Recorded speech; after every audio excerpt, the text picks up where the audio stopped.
दोस्तों, क्या हाल है। आप देख रहे हैं छोटा चीफ ऑफिशियल चैनल। मेरा नाम है मोहम्मद यूसुफ। सबसे पहले दोस्तों आपको मेरी तरफ से आज जुम्मा मुबारक हो।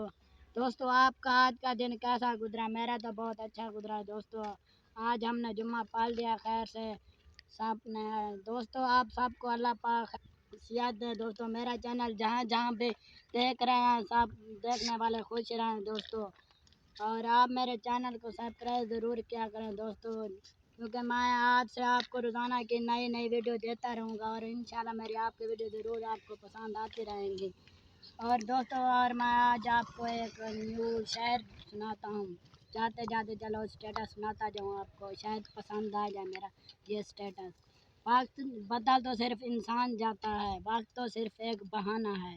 बदल तो सिर्फ इंसान जाता है, वक्त तो सिर्फ एक बहाना है। दोस्तों इसके साथ साथ मैं एक और वीडियो जब बनाऊंगा उसके साथ भी आपको ऐसे स्टेटस सुनाता जाऊंगा इंशाल्लाह। चैनल को सब्सक्राइब करना ना भूला करें दोस्तों। अल्लाह हाफिज़।